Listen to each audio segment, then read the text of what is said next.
السلام عليكم ورحمة الله وبركاته. ازيكم حبايبي عاملين ايه؟ يا رب تكونوا دايما بخير وفي احسن حال. اهلا بيكم في مطبخ شهد. كل سنة وانتم طيبين وبخير وصحة وسعادة يا رب العالمين. النهاردة هنعمل مع بعض طاجن العزومات الخطير ده، بجد يا بنات خطير، وان شاء الله تجربوه وينال على رضاكم. بجد وصفة حلوة جدا جدا، للي ما جربهاش بجد فايته كتير. بس الأول حبايبي نسمي ونصلي على الرسول. اللهم صل وسلم وبارك على سيدنا محمد وعلى آله وصحبه أجمعين. ونشوف وصفتنا ونشوف احنا هنعمل ايه، ونقول مكونات الطاجن مع بعض كده خطوة خطوة. بس الأول ما تنسونيش باللايك فضلا وليس أمرا، ويا ريت تحطوا لي رقم اللايك علشان كتير منكم بيشاهد الفيديو وبينسى يحط اللايك. بحبكم في الله، يا رب ديمكم نعمة في حياتي. طبعا شايفين شكل الطاجن بيتكلم عن نفسه. يلا بينا نسمي الله ونبدأ الفيديو ونشوف هنعمل الطاجن ده بإيه. ومكوناتنا بسيطة واقتصادية جدا. طبعا زي ما انتم شايفين كده عملت معاكم الرقاق، صينية الرقاق قبل كده بالقوانص، وكانت خطيرة خطيرة وكانت زي اللحمة المفرومة بالظبط. النهاردة احنا هنعمل برضو الطاجن ده بالقوانص، وهيكون ما شاء الله نفس اللحمة بالظبط.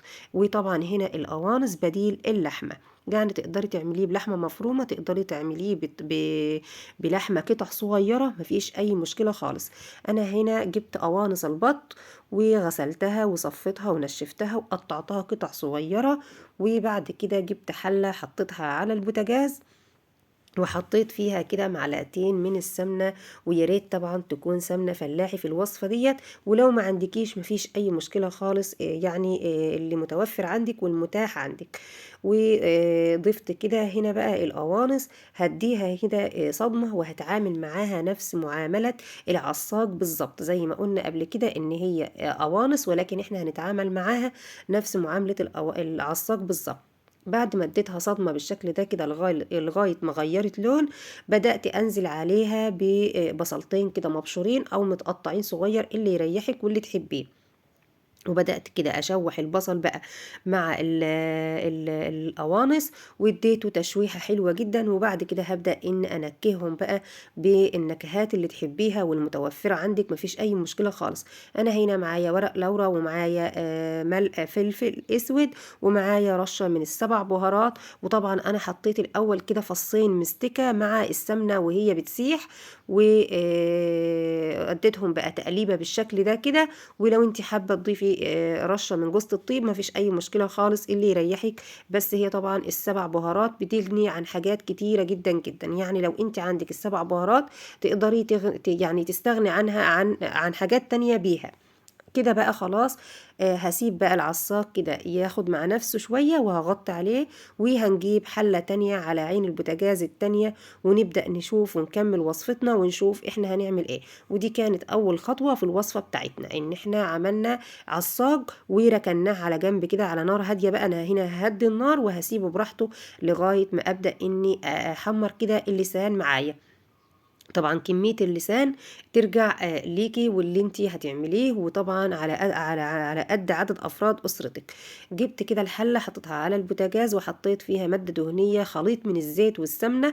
وبدأت كده ان انزل باللسان، وكمية اللسان زي ما قلتلك، وايديا كده شغالة في الحلتين، وما اسهاش عن الحلة التانية اللي محطوطة جنب مني، علشان اخلص وصفتي واخدش وقت طويل، واخلص كده شغلي كله على بعض، ويبقى ايدي شغالة هنا وهنا.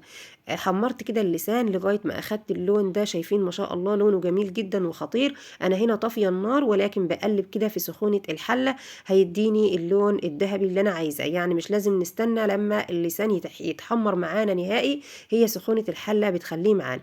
هنا الحلة فيها شوية مادة دهنية، أنا هصفيها بالمصفى عادي جدا. ونبدأ نكمل بقى ونشوف إحنا هنكمل ونعمل إيه.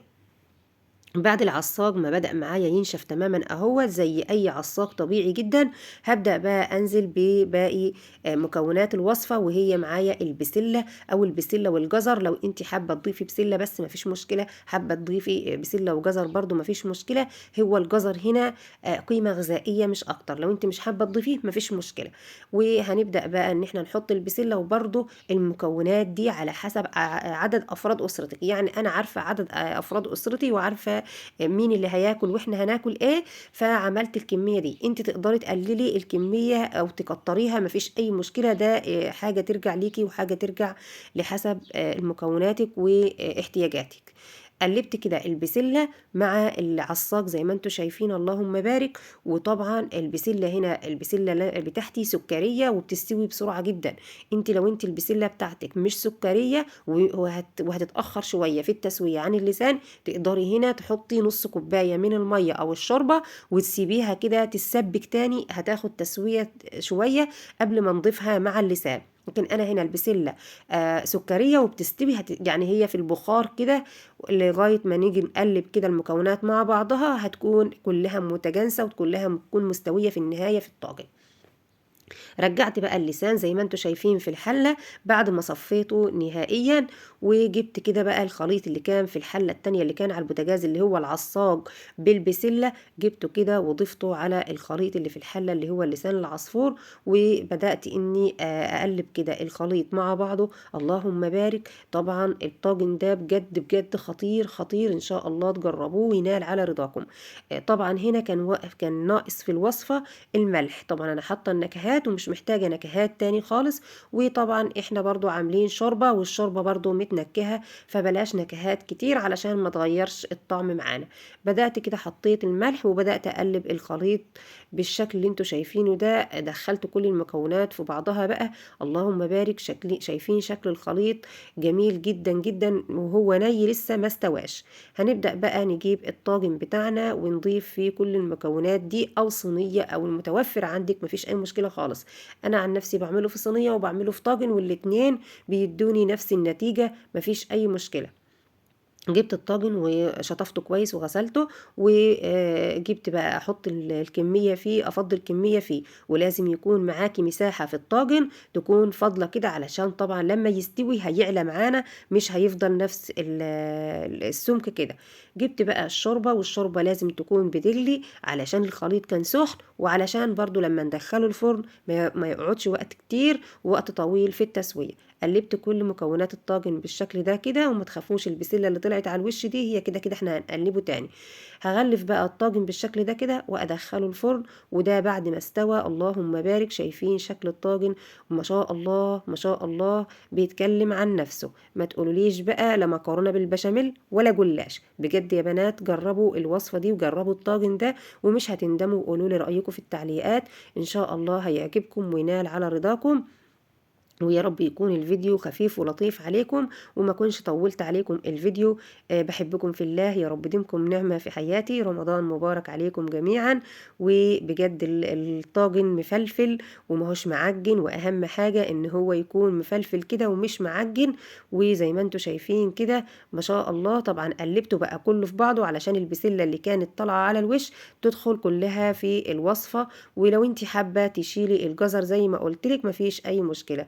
إن شاء الله أشوفكم في فيديوهات جاية كتير. أسيبكم في حفظ الرحمن، والسلام عليكم ورحمة الله وبركاته.